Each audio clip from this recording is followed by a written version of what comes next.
परम सत्यम सर्वदार। यादगार पल भगत बनारसी दास जी। विषय वाणी का लेखन। सतपुरुष 1938 में जब शुभ स्थान गंगोटिया में निवास कर रहे थे तो भगत बनारसी दास जी दर्शनों के लिए गंगोटिया पहुंच गए। सतपुरुष हमेशा की तरह अपने प्रोग्राम के मुताबिक दिन को पीर ख्वाजा जंगल में आत्मलीनताई अवस्था में मस्त रहते और रात को तरेल नदी के किनारे मस्त रहते। एक दिन भगत जी आपके साथ ही जंगल गए। जब सतपुरुष आंखें बंद करके आनंदित अवस्था में बैठ गए तो आपके अंदर से अमृत वाणी का प्रवाह बहना शुरू हो गया।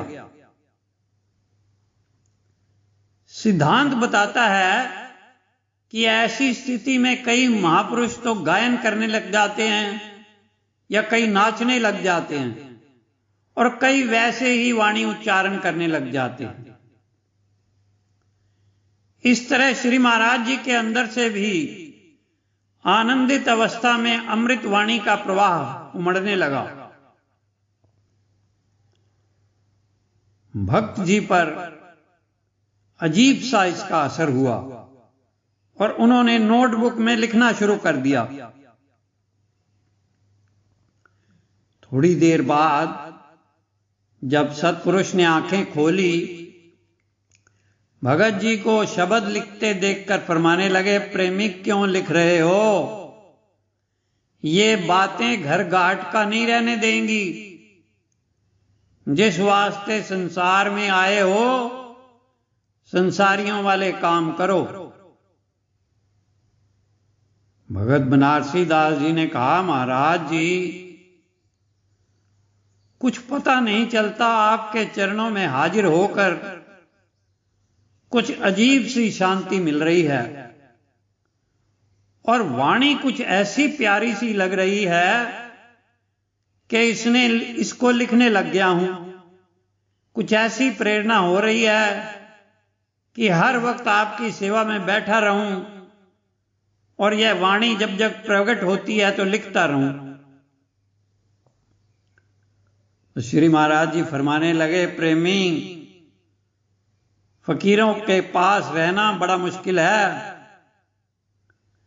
अच्छा, जो अब तुमने लिखा था, नोट किया था, उसे पढ़ के सुनाओ। तो भगत जी ने नोटबुक से पढ़ना शुरू किया और सुनाया। सत बुद्धि धर बावरे कर सत गुरु पहचान, जाके चरण के परसते मिटे 84 खान। इस तरह और भी कई श्लोक भगत जी ने पढ़कर सुनाए। इस विचित्र वाणी में सदगुरु की पहचान के लक्षण बड़े सरल व सुंदर ढंग से वर्णन किए गए थे। शिक्षा दी गई कि सदगुरु की पहचान करके, सतबुद्धि को धारण करके गुरु शरणागत होकर 84 के चक्कर से छुटकारा मिल पावेगा। 8-10 दिन चरणों में निवास करके भगत जी वापिस अपने स्थान कोहाला चले गए। थोड़े दिनों में भगत जी की माता का देहांत हो गया और वे फिर महाराज जी के चरणों में आ गए।